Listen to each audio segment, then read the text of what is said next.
హల్లెలూయా హల్లెలూయా హల్లెలూయా హల్లెలూయా. మరి మనందరం కూడా చాలా సేపు కూర్చున్నాం కనుక మరి నుంచొని ఒక చిన్న పాట పాడుకొని దేవుని యొక్క వాక్య భాగంలోకి వెళ్దాం. అందరూ కూడా చప్పట్లు కొడుతూ దేవుని నామమును కనపరచవలసిందిగా ప్రభు నామములో మనం చేస్తున్నాం. నేను అందరినీ చూస్తున్నాను. ఎవరైతే చప్పట్లు కొడుకో నేను వాళ్ళందరినీ కూడా గుర్తుపెట్టుకున్నాను. ఎన్నిగా కాదు చప్పట్లు కొట్టే ఏమా. హల్లెలూయా. ఎంత మంచి దేవుడవయ్యా, ఎంత మంచి దేవుడు యేసయ్యా, ఎంతమంది తీరేనయ్యా నిన్ను చేరినా, ఎంత మంచి దేవుడు యేసయ్యా, ఎంతమంది తీరేనయ్యా నిన్ను చేరినా, ఎంత మంచి దేవుడు యేసయ్యా, ఎంత మంచి దేవుడు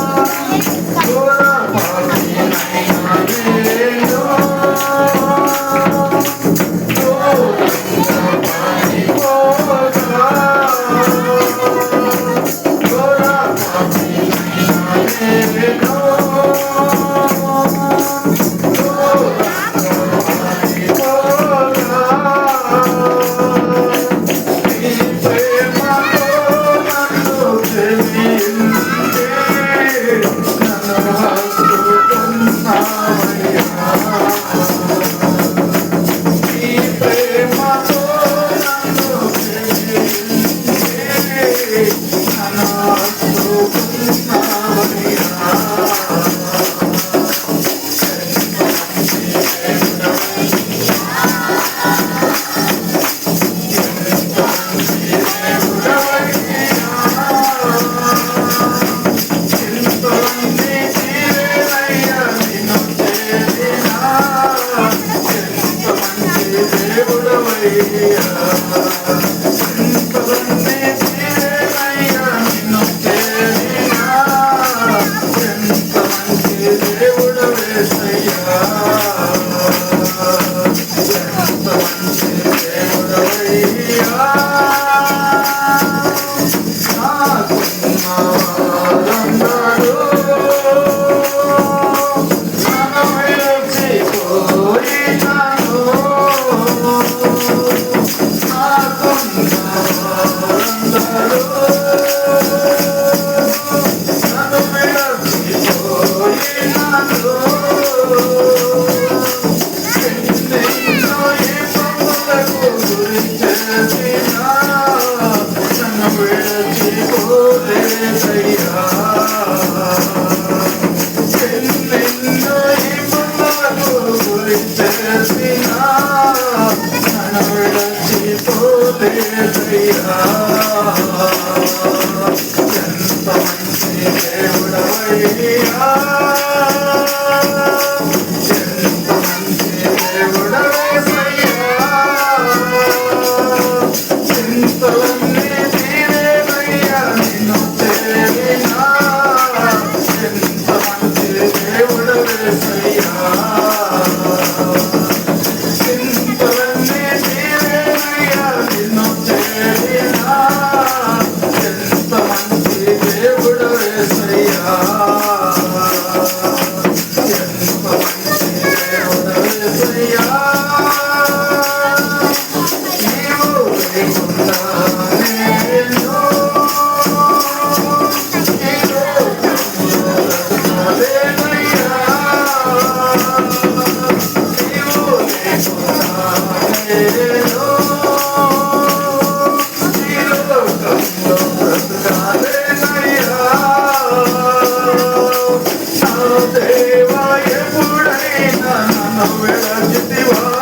చేతు దేవుని యొక్క వాక్యాన్ని ధ్యానం చేసుకుందాం. ప్రభునందు దేవుని యొక్క బిడ్డలారా, దేవుడు భూమి మీద నివసిస్తున్నటువంటి ప్రతి మానవునితో మాట్లాడుతున్నాడు. ప్రతి మానవుడితో మాట్లాడుతున్నాడు. మీకు శ్రమలు కలిగినప్పుడు మీరు ధైర్యంగా ఉండండి అని దేవుడు తన వాక్యము ద్వారా మనతో మాట్లాడుతున్నాడు. ఈ లోకములో జీవిస్తున్నటువంటి ప్రతి మానవుడు ఏదో ఒక శోధన, ఏదో ఒక సమస్య, ఏదో ఒక ఇబ్బంది, ప్రతి ఒక్కరము ఏదో ఒక విధంగా ఏదో ఒక సమస్యలో బాధలు పడుతూ ఇబ్బందులు పడుతూ ఏమి చేయాలో అర్థం కాని పరిస్థితుల్లో మనం కొట్టుమిట్టులాడుతుంటే దేవుని యొక్క పరిశుద్ధ గ్రంథము మనకు తెలియపరుస్తుంది, ధైర్యముగా ఉండండి. హల్లెలూయా. ధైర్యముగా ఉండండి అని ఎవరికి చెబుతున్నారు అంటే, దేవుని ఎరిగినటువంటి వారు, లోకానుసారమైనటువంటి వారు ఈ లోకంలో జీవిస్తూ ఉంటారు. కానీ వారిని ఆదరించేటువంటి వారు లేనప్పుడు, వారిని కాపాడగలిగినటువంటి వారు లేనప్పుడు, వారు అనేకమైనటువంటి ఆలోచనలో పడిపోయి, అనేకమైనటువంటి సమస్యలో శోధనలో కూరుకుపోయి ఏమి చేయలేక అనేకమైనటువంటి బావులని, కాలువలని, నూతులని అనేకమైనవి చూసుకొని వాటిలో దూకి వారి నిండు జీవితాన్ని వ్యర్థం చేసుకుంటున్నారు. దేవుడు చెబుతున్నాడు, రక్షణ పొందినటువంటి వారికి దేవుడు చెబుతున్నటువంటి మాట, నేను నీకున్నాను, నేను నీకున్నాను, నువ్వు భయపడాల్సిన అవసరం లేదు, ధైర్యముగా ఉండు. దేవుడు తన వాక్యం ద్వారా ఈరోజు మనతో మాట్లాడుతున్నాడు. కనుక రక్షణ పొందినటువంటి మనము, దేవుని ఎరిగినటువంటి మనము, మన దేవుడు సామర్థ్యమైనటువంటి వాడు కాదు, అసాధ్యమైన వాడు కాదు. ఎన్నో ఆశ్చర్య కార్యములను జరిగించిన దేవుడు, అద్భుత కార్యములను జరిగించిన దేవుడు మనకు తోడుగా ఉన్నాడు అని చెప్పి నువ్వు ఒక విశ్వాసం కలిగి ముందుకు కొనసాగలిగితే ఎటువంటి సమస్యలైనా కానీ సరే ఎదుర్కోగలిగినటువంటి శక్తిని, జ్ఞానమును దేవుడు నీకు దయచేయబోతున్నాడు. హల్లెలూయా, హల్లెలూయా. అందుకనే దేవుడు తన లేఖనములో కొన్ని మనకు అవసరమైనటువంటి మాటలను దేవుడి పరిశుద్ధ గ్రంథములో మన కొరకు పొందుపరిచి ఉంచాడు. నువ్వేమైనా సమస్యలో ఉన్నావేమో, నువ్వేమైనా ఇబ్బందిలో ఉన్నావేమో, దేవుడి పరిశుద్ధ గ్రంథంలో నుండి మనతో మాట్లాడుతున్నాడు. ఈ మధ్యాహ్న కాల సమయంలో నువ్వేమన్నా అవిధేయతలో ఉన్నావేమో, నీ కుటుంబ సమస్యను నువ్వు తీర్చుకోలేకపోతున్నావేమో, దేవుడు తన పరిశుద్ధ గ్రంథముతో నిన్ను ధైర్యపరచబోతున్నాడు. ఈ పరిశుద్ధ గ్రంథంలో ఒక మాటను మన కొరకు రాయబడి ఉన్నవి. ఆ మాట ఏంటంటే, హెబ్రీయులకు రాసినటువంటి పత్రిక 10వ అధ్యాయము 35వ వచనములో మనం చూసినట్లయితే దేవుడు అక్కడ ఒక మాట మాట్లాడుతున్నాడు. కాబట్టి ధైర్యమును విడిచిపెట్టకుడి, దానికి బహుమానముగా గొప్ప బహుమానము కలుగును. మీరు దేవుని చిత్తమును నెరవేర్చిన వారై వాగ్దానము పొందు నిమిత్తము. హల్లెలూయా, హల్లెలూయా. ఇక్కడ పరిశుద్ధుడైనటువంటి పౌలు గారు హెబ్రీ సంఘానికి రాస్తూ చలవిస్తున్నాడు. ఏం చలవిస్తున్నాడు? కాబట్టి మీరు మీ ధైర్యమును విడిచిపెట్టకుడి, దానికి ప్రతిఫలముగా గొప్ప బహుమానము పొందుకుంటారంట. హల్లెలూయా, హల్లెలూయా. పరిశుద్ధుడైనటువంటి పౌలు గారు దేవుని ఎరిగిన తరువాత దేవుని కొరకు, దేవుని యొక్క చిత్తానుసారముగా జీవించుట కొరకు ఎన్నో శ్రమలు పడ్డాడు, ఎన్నో ఇబ్బందులు పడ్డాడు. ఎందుకు ఇబ్బందులు పడ్డాడు, ఎందుకు సమస్యలను ఎదుర్కొన్నాడని మనం ఆలోచిస్తే దేవుని యందు విశ్వాసం ఉంచాడు, దేవుని యందు నమ్మకం ఉంచాడు, దేవుని యందు నమ్మకం ఉంచినటువంటి పౌలు గారు ఇదిగో దేవుని కొరకు జీవించుచుండగా ఎన్నో శ్రమలను ఎదుర్కొన్నాడు, ఎన్నో శోధనలు సమస్యలను ఎదుర్కొన్నాడు. కానీ వాటన్నిటి నుంచి దేవుడే పౌలు గారిని విడిపించాడు. హల్లెలూయా, హల్లెలూయా. పౌలు గారిని విడిపించిన దేవుడు నిన్ను నన్ను విడిపించడా? మన దేవుడేమో ఒకరి మీద ప్రేమ చూపించి మరొకరి మీద అసూయగా ఉండే దేవుడా? కాదు. ఆయనను ప్రేమించు వారికి ఆయన ఎప్పుడు తోడుగానే ఉంటాడు. ఆయనను ప్రేమించు వారికి ఆయన ఎప్పుడు తోడుగానే ఉంటాడు. పౌలు గారికి దేవుడు తోడుగా ఉన్నాడు. ఎందుకు తోడుగా ఉన్నాడు అంటే ఆయన ఎంతో నిరీక్షణ కలిగి ఉన్నాడు, దేవుని యందు ఎంతో విశ్వాసమును కలిగి ఉన్నాడు. అందుకనే దేవుడు హెచ్చరిస్తున్నాడు, నీకు శ్రమ వచ్చినప్పుడు, నీకు శోధన వచ్చినప్పుడు, నీకు కష్టం వచ్చినప్పుడు ఆ శోధన వైపు నువ్వు చూడబాక, ఆ కష్టం వైపు నువ్వు చూడబాక. మరి ఎవరి వైపు చూడాలి? దేవుని వైపు చూడాలి. దేవుని వైపు ఎందుకు చూడాలి అంటే ఆ దేవుడే మన బాధలను, మన సమస్యలను తీర్చగలిగిన వాడు, మన సమస్యలకు విడుదల ఇవ్వగలిగిన వాడు నజరేయుడైన యేసు. ఆయన తప్ప వేరొకరు లేరు. లోకానుసారమైనటువంటి వారిని చూసుకుంటే అవసరానికి వాడుకుంటారే కానీ శ్రమ వచ్చినప్పుడు విడిచిపెట్టి వెళ్ళిపోతారు. కానీ దేవుడు తన వాక్యము ద్వారా సెలవిస్తున్నాడు, నేనున్నాను, నువ్వు భయపడకు, నువ్వు భయపడమాకు అని చెప్పి ఇదిగో ఆ యొక్క హెబ్రీ సంఘానికి పరిశుద్ధుడైనటువంటి పౌలు గారు రాస్తున్నాడు. రాస్తూ చెబుతున్నటువంటి మాట ఏంటంటే వారిని బలపరచడానికి, కాబట్టి మీ ధైర్యమును విడిచిపెట్టకుడి, దానికి ప్రతిఫలముగా మీకు బహుమానము కలుగును. హల్లెలూయా, హల్లెలూయా. ఇదేదో నిన్ను ఓదార్చడానికి చెప్పే మాట కాదు. పరిశుద్ధుడైనటువంటి పౌలు గారు ఓదార్చడానికి చెప్పే మాట కాదు. నువ్వు దేవునితో ఉంటే నువ్వు గొప్ప బహుమానం పొందుకుంటావని మన ఆత్మను బలపరచుట కొరకు పౌలు గారు చెప్తున్నాడు హెబ్రీ సంఘానికి. ఏం చెప్తున్నాడు అంటే మీరు బహుమానం పొందుకుంటారు, ధైర్యంగా ఉండండి. ఎందుకంటే ఈ యొక్క పౌలు గారు కూడా ఎంతో ధైర్యంగా ఉన్నాడు, ఎంతో గొప్ప బహుమానాన్ని పొందుకున్నాడు. ఎన్ని శ్రమలు వచ్చినప్పటికైనా ఆ శ్రమలన్నిటి నుంచి కూడా దేవుడు ఏం చేశాడు? వారిని విడిపించాడు. హల్లెలూయా, హల్లెలూయా. అందుకనే పౌలు గారి గురించి ఇప్పుడు మరి మనకు తెలియపరుస్తుంది ఎందుకు? ఏమో పౌలు గారి గురించి మనకు ఎందుకు తెలియపరుస్తున్నాడు అంటే పౌలు గారి లాగా మీరు కూడా ధైర్యం వహించండి. ఈ భూమి మీద నివసిస్తున్నటువంటి ప్రతి మానవుడికి ఏమొస్తాయి?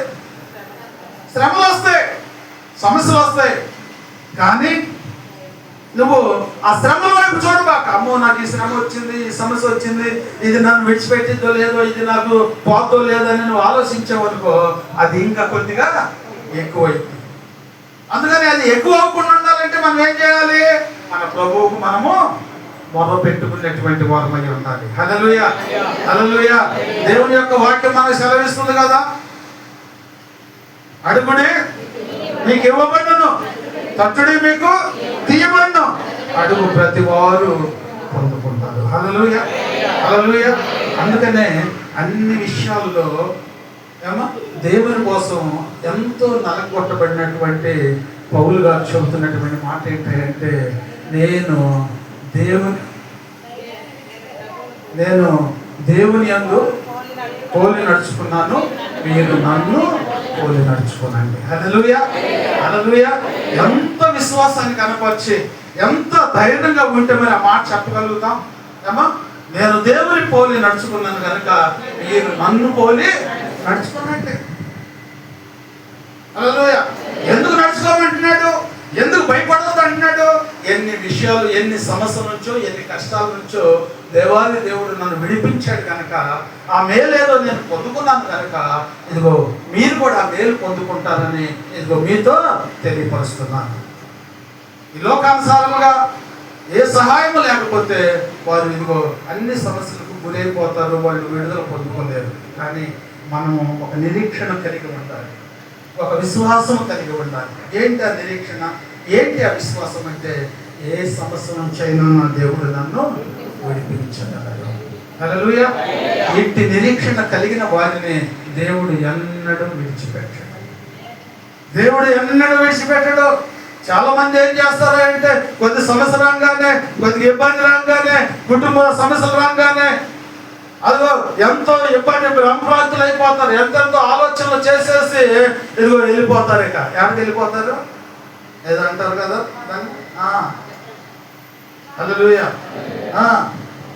కోమలకు వెళ్ళిపోతారు. ఇక ఏం ఆలోచిస్తారో తెలియదు వాళ్ళకి. మానసిక బాధ కింద పద్దాక ఆలోచిస్తే మానసిక బాధగా వచ్చింది ఏమో కదా. లోకానుసారమైనటువంటి సామెత చెబుతుంది, మానసిక బాధ కంతా ముందే లేదు. హల్లెలూయా, హల్లెలూయా. దేనికి? మానసిక మనోవ్యాధికి ముందే లేదంట. హల్లెలూయా. నేను చెబుతున్నాను, మనోవ్యాధికి నా దేవుని దగ్గర ముందు ఉంది. రండి, నా యేసయ్య దగ్గర రండి. ప్రతి వారికి ఇదిగో సమాధానం ఇవ్వగలడు. ప్రతి వారి మనోవ్యాధులను తీసివేయగలడు. ఎంతో మందిని దేవుడు మార్చాడు.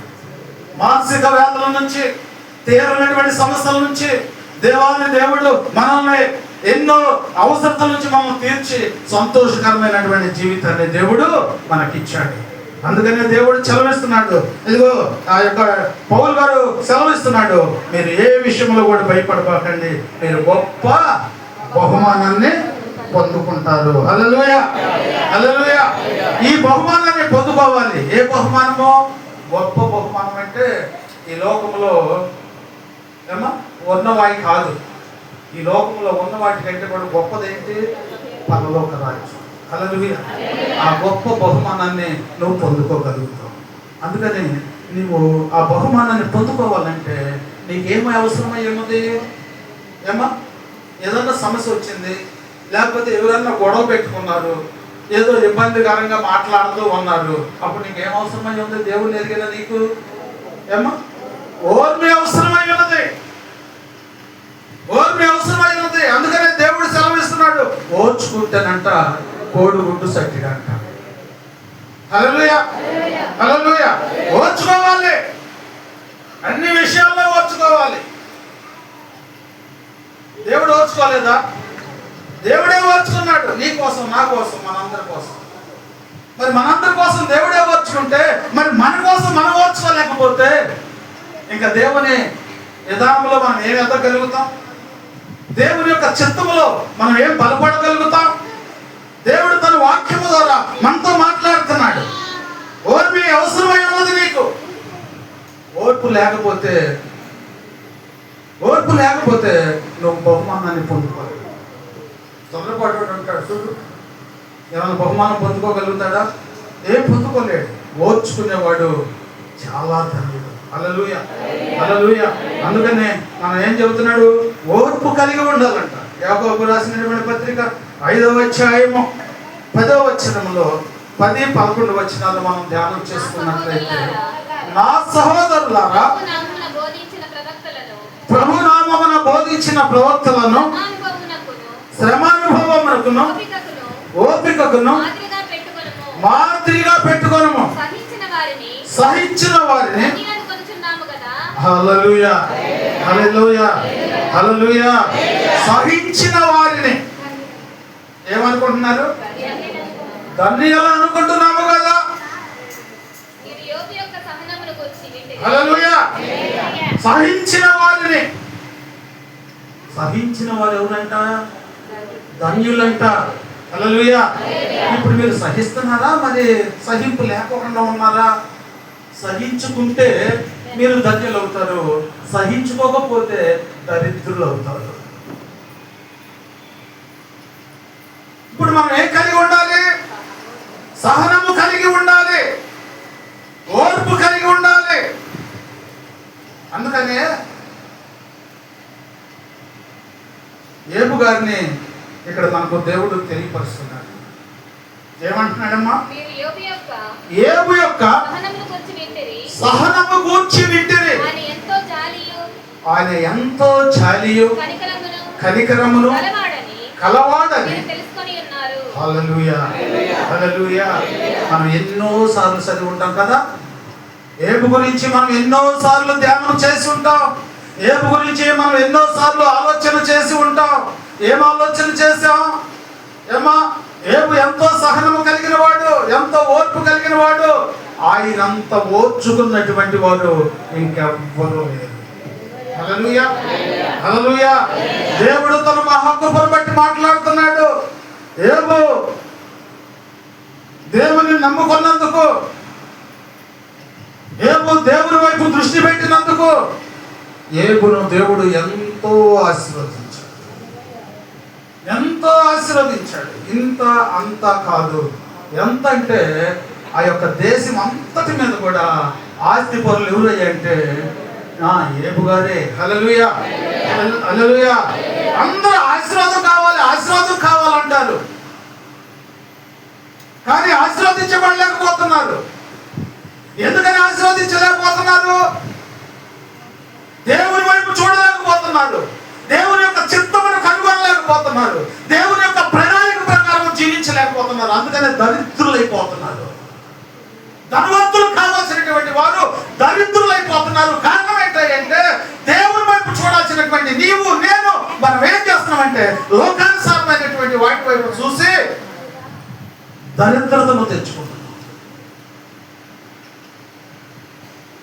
ఏమో అంతగా ఆశీర్వదించబడటానికి కారణం ఏమై ఉంటుందంటారు? దేవుని యొక్క చిత్తము తెలియపరుస్తుంది. ఆయన దేవుని వైపు చూశాడు. ఈ లోకానుసారమైన ధనం వైపు చూడలేదు, ఈ లోకానుసారమైనటువంటి ఆశీర్వాదాలు కోరుకోలేదు. కానీ ప్రభువా నువ్వు నాకుంటే చాలయ్యా, ప్రభువా నీ చిత్తానుసారంగా నేను జీవిస్తే చాలయ్యా, నువ్వు నాకు తోడుగా ఉంటే చాలయ్యా అని చెప్పి ఎప్పుడైతే ప్రభువుని నమ్ముకున్నాడో, ప్రభు వైపు చూశాడో ఏబు ఆశీర్వదించబడ్డాడు. హల్లెలూయా. ఇప్పుడు చెప్పాలి మీరు, ఇప్పుడు చెప్పాలి నాకు మీరు, ఏబు ఆశీర్వదించబడటానికి కారణం ఏమై ఉంటుంది? ఏమా, ఏబు అంతగా ఆశీర్వదించబడటానికి కారణం ఏమై ఉంటుందంటే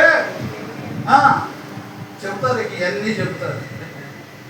నేను చెప్తున్నాను, ఏబు ఆశీర్వదించబడటానికి కారణం ఏంటంటే అసలు ఆయన్నే ఆయన మనిషిగా చేసుకున్నాడు.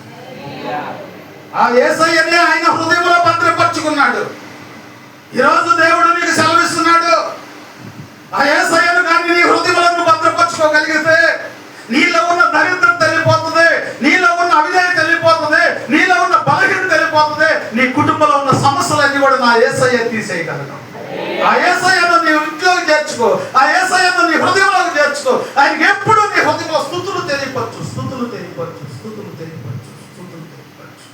అపవిత్రత పారిపోతుంది, అపవిత్రత పారిపోతుంది. అవిశ్వాసం నీలో నుంచి వెళ్ళిపోతుంది, విశ్వాసం నీలోకి వస్తుంది. నా దేవుడు నాకున్నాడు, అపవాదిగాడు నన్ను ఏమి చేయగలడు అని ఒక నిరీక్షణ అనేది దేవాది దేవుడు నీకు అనుగ్రహిస్తాడు. ఆ అనుగ్రహాన్ని పొందుకున్నవాడే ఏమో, ఆ అనుగ్రహమే నీవు కూడా పొందుకోవాలని దేవుడు స్పష్టంగా తన వాక్యము ద్వారా ఈ రోజు నీతో మాట్లాడుతున్నాడు. ఆ యేసయ్యను నీ హృదయంలో భద్రపరుచుకున్నావా? యేసయ్యను నీ జీవితంలో, నీ తలంపుల్లో, నీ ఆలోచనలో ఉన్నాడా? యేసయ్య నీ హృదయంలో, నీ తలంపుల్లో, నీ ఆలోచనలో ఉన్నాడు అంటే దేవునికి వ్యతిరేకమైనది నీ పెదవుల మీద నుంచి, నీ నాలుక నుంచి బయటకు ఏది కూడా రాదు. దేవుడు సెలవిస్తున్నాడు. దేవుని నమ్ముకున్నాను అనుకుంటే సరిపోతుంది అనుకుంటున్నావా? దేవునికి నేను స్తుతులు తెలియపరుస్తున్నాను అనుకుంటే సరిపోతుందా? నీ హృదయంలో చోటు కావాలి, నీ హృదయంలో చోటు ఉండాలి. నీ తలంపులో, నీ ఆలోచనలో దేవుడై ఉండాలి. అది దేవునికి ఇష్టమై ఉండాలి. ఏమి ఇష్టమై ఉండాలి? నీ తలంపులో, నీ ఆలోచనలో, నీ ప్రవర్తన, నువ్వు చేస్తున్న పని దేవుని చిత్తమై ఉండాలి.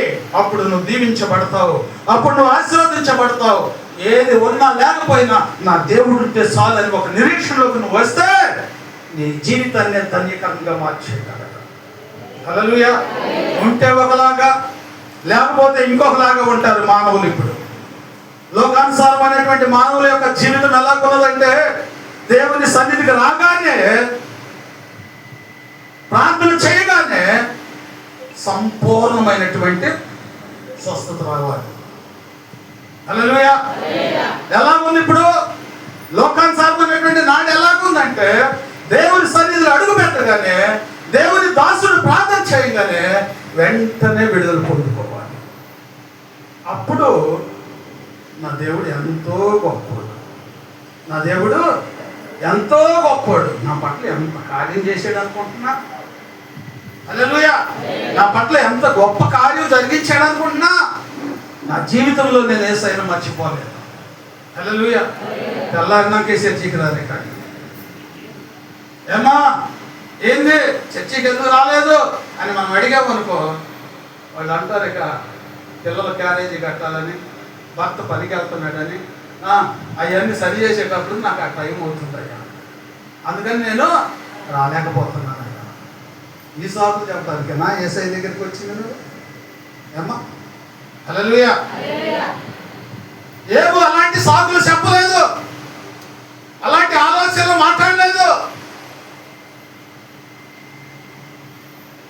అందుకనే ఏబు అంత ఆస్తిపరుడై ఉండి కూడా వేకుజామున లేచి బిడ్డల కొరకంట పనులు అర్పించేవాడంట. హల్లెలూయా. హల్లెలూయా. ఈరోజు ఉన్నటువంటి వారు ఏమో మంచాల మీద నుంచి దిగుతున్నారా? చక్కగా ఉందా మరి మన జీవితం కూడా? ఏమో ఒక క్రైస్తవుడు అంటే ఎట్లుండాలంటే వేకుజామునే లెగవాలి. క్రైస్తవుడు ఎలా ఉండాలంటే వేకుజామునే లెగవాలి, ఆయనకు స్తుతులు తెలియపరచాలి, ఆయన గణపరచాలి, ఆయన నామముకు మహిమ కలుగునట్లుగా మనం వేకుజామునే ఆయనకు కనపడాలి.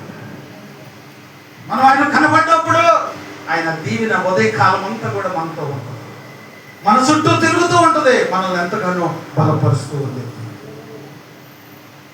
ఏబు అంత ఉన్నతమైన స్థానంలో ఉన్నప్పటికైనా కానీ సరే ఏబు ఏం చేసేవాడంట?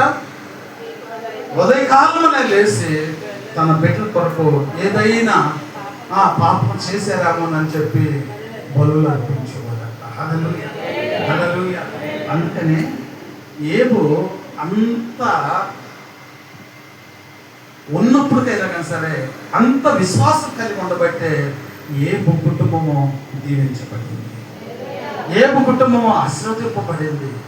మధ్యలో శ్రమలు వచ్చినాయి, శోధనలు వచ్చినాయి, ఎన్ని వచ్చినప్పటికైనా కానీ సరే ప్రభువును విడిచిపెట్టలేదు.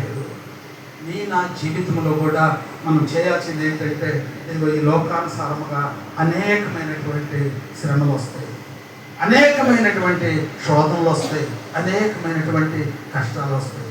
కానీ ఎన్ని కష్టాలు వచ్చినా, ఎన్ని ఇబ్బందులు వచ్చినా, ఎన్ని సమస్యలు వచ్చినా నీ నిరీక్షణ ఏంటంటే నా ప్రభువు ఉన్నాడు, నా ప్రభువు ఉన్నాడు, నన్ను విడిపించగలడు, నన్ను తప్పించగలడు, నాకు తోడుగా ఉన్నాడు అని నిరీక్షణ కలిగి ఉంటే దేవుడు నిన్ను తప్పకుండా తప్పిస్తాడు, తప్పకుండా నిన్ను విడిపిస్తాడు. ఏమో అంటే నిరీక్షణ కలిగి ఉన్నాడు. ఇదిగో ఆరోగ్యం లేదు, ఎంతో కురుపులతో నింపబడి ఉన్నాడు, ఎంతో అనారోగ్యంలోకి వెళ్ళిపోయాడు. ఆ చిల్ల ఆగకంట ఏం చేశాడు? చిల్ల పెంకు తీసుకొని గోక్కున్నాడు. ఒకసారి ఆలోచించండి, ఒక పుండు ఉందనుకో, అది పెద్ద పుండు అనుకో, ఆ పుండు మీద చిల్ల పెంకు పెట్టి గీకి తక్కుంది ఏమ్మా. ఆ చిల్ల పెంకు పెట్టి ఎందుకు గీకుతారు అసలు ఏమ్మా? ఒక బాధ ఉన్నప్పుడు ఆ చిల్ల పెంకు తీసుకొని ఎందుకు గీకుతాడు? ఆ చిల్లను తట్టుకోలేక, ఆ బాధను తట్టుకోలేక చిల్ల పెంకు తీసుకొని గోకుతూ ఉంటాడు. అంటే చిల్ల పెంకు తీసుకొని గోక్కున్నాడు ఏబు అని పరిశుద్ధ గ్రంథంలో ఎందుకు రాయబడి ఉన్నదంటే అంత బాధలో కూడా, అంత ఇబ్బందిలో కూడా అంట దేవుడు, నా దేవుడు కోపం, నా దేవునికే మహిమ కలుగు, నా దేవునికే మహిమ కలుగు. అంత బాధలో కూడా ఏబు తెలుసుకున్నటువంటి విషయం ఏంటంటే, నీవు నేను తెలుసుకోవట్లేదు కానీ దేవుని ఎరిగి ఉన్నటువంటి ఏబు తెలుసుకున్నది ఏంటంటే, నేను పుట్టినప్పుడు ఏమీ తీసుకురాలేదు, నేను పుట్టినప్పుడు ఏమీ తీసుకురాలేదు, నేను పోయేటప్పుడు కూడా ఏమీ తీసుకెళ్ళలేదు. ఒక గొప్ప సత్యాన్ని కనుగొనడం, ఇబ్బందుల్లో బాధల్లో అదే మనమైతే దేవుడు అనేవాడు ఉంటే నాకు ఈ బాధ ఎందుకు పెడతాడు, నాకు ఈ సమస్య ఎందుకు పెడతాడు. ఇబ్బందులు పడినటువంటి వాడు క్రైస్తవుడు కాదు. దేవుని యొక్క వాక్యం సెలవిస్తుంది. దేవుని యొక్క వాక్యం సెలవిస్తుంది. ఇబ్బందులు పడినటువంటి వాడు, సమస్యలు పడినటువంటి వాడు క్రైస్తవుడు కాదు. వాడు దేవుని బిడ్డ అసలే కాదు. సమస్యలను ఎదుర్కొన్నటువంటి వారే దేవుని యొక్క బిడ్డలు. ఈరోజు దేవుడు తన వాక్యము ద్వారా మాట్లాడుతున్నాడు. ప్రియ దేవుని బిడ్డ, ఎన్ని సమస్యలను ఓర్చుకున్నాడు యేబు, ఎన్ని ఇబ్బందుల నుంచి వదిలిగాడు, తట్టుకున్నాడు. తన స్నేహితులు వచ్చి కూడా ఎంతగానో శోధించినప్పటికైనా కానీ సరే ఆ మాటలను పట్టించుకోకుండా దేవుని వైపు చూశాడు. అందుకని దేవుడు ఏం చేశాడమ్మా ఎరుపున? హల్లెలూయా, హల్లెలూయా. గొప్ప బహుమానం పొందుకున్నాడు. ఆ రోగం రాకముందు ఉన్నటువంటి వారు అందరికంటే అధికుడుగా ఉన్నాడు. ఇప్పుడైతే డబుల్ ఆశీర్వాదాన్ని. హల్లెలూయా. ఎలాగొచ్చింది డబుల్ ఆశీర్వాదం? ఏమా ఎలా వచ్చింది? ఓర్చుకోబట్టే. ఓర్చుకుంటేనేగా చెట్టడం. ఓర్చుకుంటాం అంటే ఏంది? గుడ్డు దాన్ని పొదగేయాలి, దాన్ని పొదగేసిన తర్వాత పిల్ల రావాలి, పిల్ల మళ్ళీ పెద్దదవ్వాలి, అప్పుడు సెటిల్ అయింది. అంటే ఇప్పుడు ఈ లోపంతా కూడా ఏం జరగాలి చెప్పాలి అందరూ. ఈ లోపు అందరూ కూడా ఏం కలిగి ఉండాలి? ఓర్పు కలిగి ఉండాలి. ఓర్పు కలిగి ఉండబట్టే ఇదిగో కోడిగుడ్డు సెటిల్ అయింది. అట్లాగే ఇప్పుడు ఈ వాక్యం వింటున్నటువంటి మనం కూడా ఏం చేయాలంటే ఓర్చుకోవాలి. ఇబ్బంది వచ్చిందా? ఓర్చుకో. సమస్య వచ్చిందా? ఓర్చుకో. ఎదటోడు తిట్టాడా? ఓర్చుకో. దేవుడే చూసుకుంటాడు. దేవుడే చూసుకుంటాడమ్మా. నువ్వు నేనేం చేయగలుగుతాం? ఆయన అంటున్నాడు, నిన్నేమైనా అంటే వారు నాకు అప్పు చెప్తాం. కొంతమంది ఏం చేస్తారంటే ఓర్చుకోలేక ఏం చేస్తారంటే వాళ్ళు ఒక మాట అంటే వీళ్ళు 10 మాటలు అని వేస్తారు. 10 మాటలు అనేసి మళ్ళీ సాయంత్రం ప్రార్థన చేస్తారు. ప్రభా ఇదిగో పలానా మనిషి నన్ను ఎట్లా ఉంది, ఆ మనిషి నీకే అప్పు చెబుతున్నాను అయ్యా, నువ్వే చూసుకుంటాడు అమ్మాయిసయ్యా. ఎందుకని అమ్మా నువ్వు వడ్డీయాల్సింది అని వడ్డిచ్చేసి ఇంకా మళ్ళీ దేవుడికి చెబితే ఇంకా ఆయన చూస్తాడు. అంతా నువ్వే చూసేసావు. అందుకని క్రైస్తవులు అయినటువంటి వారికి ఓర్పు అవసరం, నెమ్మది అవసరం, ప్రతి ఒక్కరిని ప్రేమించే మనసు అవసరం. అది కలిగి ఉన్నటువంటి వారే క్రైస్తవులు అని చెప్పి దేవుడు తన లేఖనము ద్వారా మనతో మాట్లాడుతున్నాడు. ఈ మధ్యాహ్న కాల సమయంలో దేవుడు మనతో మాట్లాడుతున్నాడు.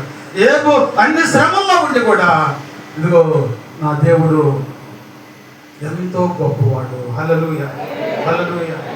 ఆ యెహోవా ఇచ్చెను, యెహోవాయే తీసుకున్నాను.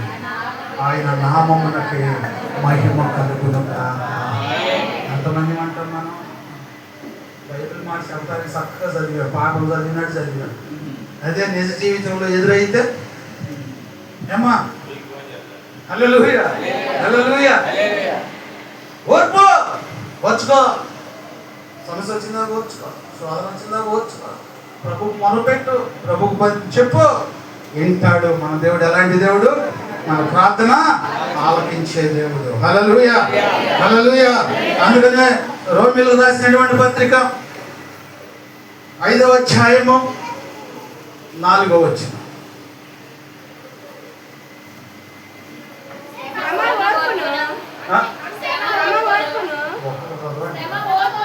శ్రమ ఓర్పును, ఓర్పు పరీక్షను, నిరీక్షణను కలుగు చేయమని ఎరిగి శ్రమలందును అతి చేయబడదుము. ఎందుకనక హల్లెలూయా, హల్లెలూయా. ఈ నిరీక్షణ మనల్ని సిగ్గుపరచదు.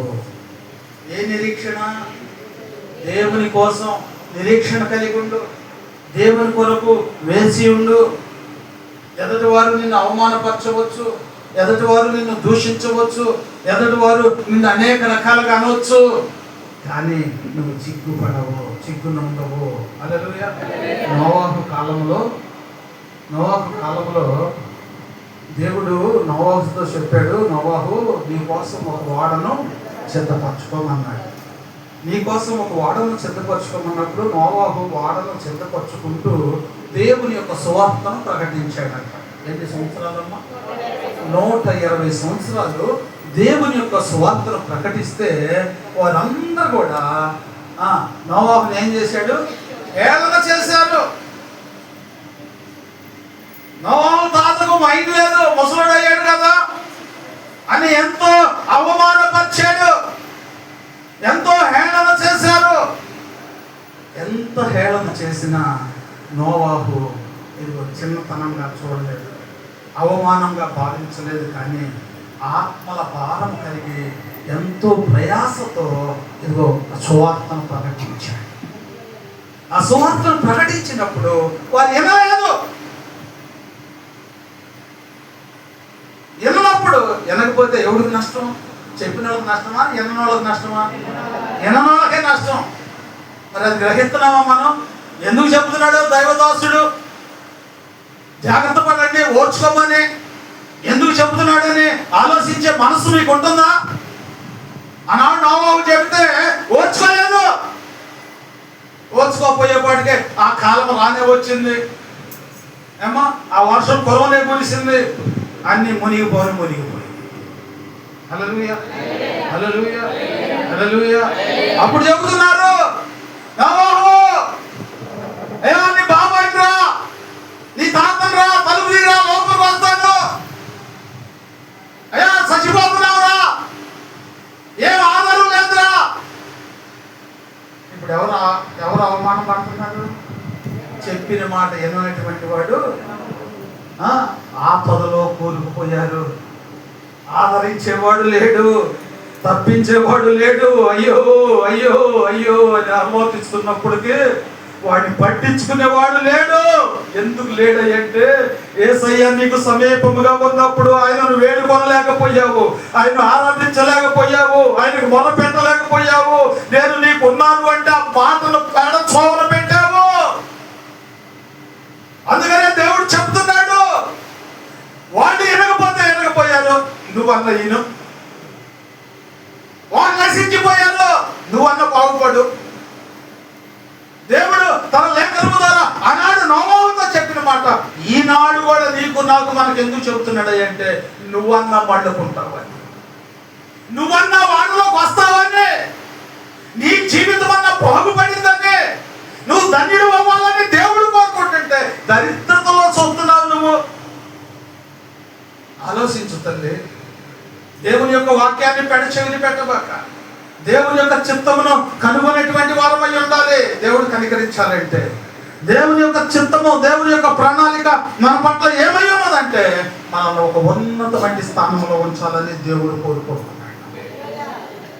ఈరోజు ఉన్నతమైన స్థానంలో నువ్వు ఉండాలంటే లోబడు, దీన స్థితి కలిగి ఉండు, ఓర్చుకో, సమాధానము కలిగి ఉండు.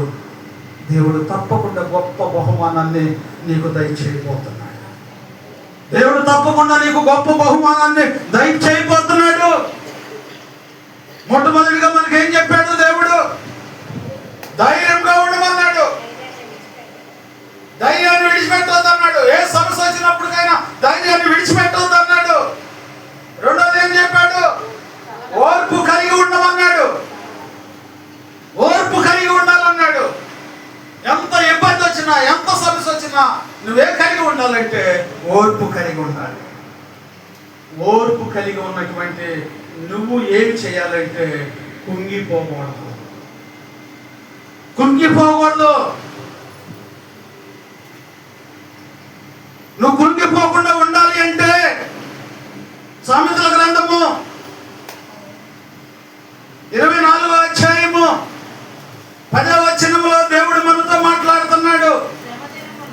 శ్రమ దినమున నీవు కృంగిన ఎడల, హల్లెలూయా, హల్లెలూయా. ఒక శ్రమ వచ్చింది, ఒక శోధన వచ్చింది. నువ్వు చేయాల్సిన పని ఏంటి? ఈ శోధన నుండి ఎలా తప్పించుకోవాలి, ఈ శోధన తప్పించుకోవాలంటే ఎవరి దగ్గరికి వెళ్ళాలి అని నువ్వు ఆలోచన చేసినట్లయితే నువ్వు ఆ శోధన నుంచి తప్పించుకోగలుగుతావు. నీ ప్రయత్నం నువ్వు చేసినప్పుడు నువ్వు తప్పించుకోగలుగుతావు. చాలా మంది ఏం చేస్తారంటే, అమ్మో ఈ శ్రమ వచ్చింది, ఈ శ్రమ నుండి నేను తప్పించుకోలేను అని చెప్పి కురికిపోతూ ఉంటారు. అప్పుడు ఏమైపోతుంది వాళ్ళ జీవితం? శ్రమ దినమున నువ్వు కృంగిన ఎడల చేతగాని వాడు అయిపోతావు. హల్లెలూయా, హల్లెలూయా. నువ్వు చేతగాని వాడిగా నిన్ను చేయటానికి కాదు దేవుడు నిన్ను భూమి మీద పుట్టించింది. ఆయన సర్వస్వం నీకు తోడుగా ఉంటానని చెప్పిన దేవుడు నిన్ను అలా ఎలా వదిలి పెడతాడు? అందుకనే ఆ సమస్య వచ్చి ఆ సమస్య నిన్ను కృంగజెత్తుందని చెప్పి నువ్వు కృంగిపోవద్దు. కృంగిపోయినటువంటి వాడిని కూడా లేవనెత్తగలిగిన వాడు నజరేయుడైన యేసు అని నువ్వు గ్రహించాలి. నీ శ్రమ దినంలో నువ్వు దేవుని జ్ఞాపకం చేసుకోవాలి. నీ కష్టాల్లో నువ్వు దేవుని జ్ఞాపకం చేసుకోవాలి. ఆ దేవుడే నీకు సహకారిగా మారిపోతాడు, నీకు సహాయం చేసేటువంటి దేవుడిగా మారిపోతాడు, నిన్ను ఓదార్చేటువంటి దేవుడిగా మారిపోతాడు. ఇది సత్యమని నువ్వు గ్రహించిన రోజున ఇదిగో ఇక్కడ అంటున్నాడు. చదవమ్మా. శ్రమ దినమున నీవు కృంగిన ఎడల నీవు చేతకాని వాడివైపోతావు. హల్లెలూయా. నిన్ను చేతకాని వాడిగా ఉంచడానికి కాదు యేసయ్య దేవుని సన్నిధిలోకి నిన్ను తీసుకొని వచ్చింది. ఈ రోజు నిన్ను దేవుని సన్నిధిలోకి నిన్ను ఎందుకు తీసుకొచ్చాడంటే, నువ్వు శ్రమ దినములో కుంగిపోయి ఉన్నావేమో, నీకు ఓదార్పునివ్వటానికి, ఆ శ్రమ నుండి నిన్ను విడిపించడానికి, ఆ శ్రమల భారం నుండి నిన్ను తప్పించడానికి యేసయ్య తన సన్నిధికి నిన్ను నడిపించాడు. ఆయన నీ సన్నిధికి నిన్ను నడిపించాడు. నువ్వు కాదు నడిచి వచ్చింది, ఆయనే నిన్ను తీసుకొని వచ్చాడు. హల్లెలూయా, హల్లెలూయా. నువ్వు చేతగాని వాడిగా ఉండకుండా ఇదిగో దాన్ని ఎదుర్కొనేటువంటి వాడిగా దేవుడు నిన్ను బలపరచడానికి ఆయన సన్నిధికి నిన్ను తీసుకొని వచ్చాడు. నీ సన్నిధి ఆయన సన్నిధికి తీసుకొని వచ్చినటువంటి నిన్ను ఎంతగానో బలపరుస్తున్నాడు. కీర్తన గ్రంథము 42వ అధ్యాయము 5వ వచనం. నా ప్రాణమా నీవు ఎలా కృంగి ఉన్నావు, నాలో నీవేళ తొందరపడుచున్నావు. దేవుని యందు నిరీక్షణ ఉంచుము, ఆయనే రక్షణకర్త మరియు నా దేవుడనియు ఒప్పుకొనుసు ఆయనను స్తుతించెదను. నా దేవా, నా ప్రాణము నాలో కుంగి ఉన్నది కావున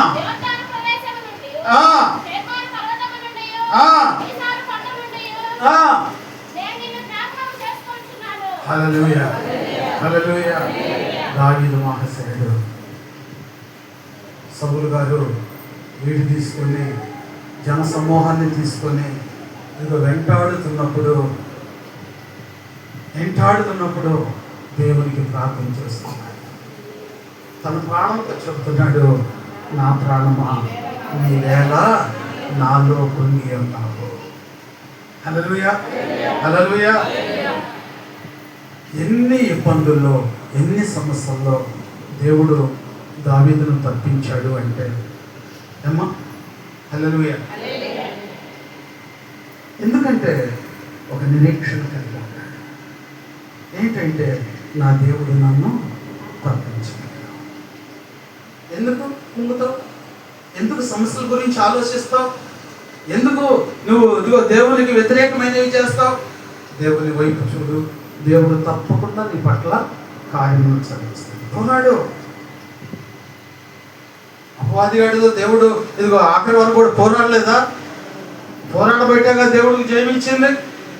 నీ కుటుంబంలో కూడా సమస్య వస్తుంది కాబట్టి నువ్వు కూడా పోరాడు, ఆఖరి వరకు పోరాడు. విశ్వాసాన్ని విడవబాక, విశ్వాసం గలవాడవై ముందుకు కొనసాగు. అప్పుడు దేవుడు నీ పట్ల గొప్ప కార్యమును జరిగిస్తాడు. ఎలా ప్రవాక్యం 3వ అధ్యాయం 29వ వచనం. నిరీక్షణకు ఆధారము కలుగునేమోనని అతడు హల్లెలూయా ఏం కలిగి ఉండాలంట? నిరీక్షణ. హల్లెలూయా, హల్లెలూయా. ఒక నిరీక్షణ కలిగి ఉండాలి. ఏదైనా ఒక సమస్య వచ్చినప్పుడు, ఒక ఇబ్బంది వచ్చినప్పుడు, ఒక బాధ వచ్చినప్పుడు మనం ఏం కలిగి ఉండాలి? ఒక నిరీక్షణ కలిగి ఉండాలి, ఒక ఆధారం కలిగి ఉండాలి. ఆ ఆధారమే దేవుడై ఉండాలి. ఆ దేవుడే నిన్ను తప్పించగలడు, ఆ దేవుడే నిన్ను రక్షించగలడు. సామర్థ్యం కలిగిన దేవుడు, ఇదిగో సమస్తమును సరిచేయగలిగినటువంటి దేవుడు నజరేయుడైన యేసు. ఆయన ఒక్కడే భూమి మీద ప్రతి ఒక్కదాన్ని కూడా జయించినటువంటి వాడు. హల్లెలూయా. తన బిడ్డల కోసం ఎంతో త్యాగం చేసినటువంటి వాడు నజరేయుడైన యేసు. దేవుని యొక్క వాక్యమును వింటున్నటువంటి నీవు నీ జీవితంలో ఎన్నో సమీక్షలు, ఎన్నో ఒడిదుడుకులు, ఎన్నో ఎదురవున్నప్పుడు నువ్వు దేవుడు మనకు చెబుతున్నాడు, ధైర్యమును విడిచిపెట్టవద్దు, ఓర్పు కలిగి ఉండమంటున్నాడు, కుంగిపోవద్దని చెప్పి దేవుడు చెబుతున్నాడు. లాస్ట్కి ఒక మాట మనం చదువుకొని ప్రార్థన చేసుకుందాం. విశ్వాసమందు స్థిరముగా ఉండాలంట. ఎన్ని సమస్యలు వచ్చినా, ఎన్ని శోధనలు వచ్చినా, ఎన్ని ఇబ్బందులు వచ్చినా నువ్వేం కలిగి ఉండాలంట? విశ్వాసము కలిగి ఉండాలంట. 1 పేతురు రాసిన పత్రిక 5వ అధ్యాయము 9వ వచనం.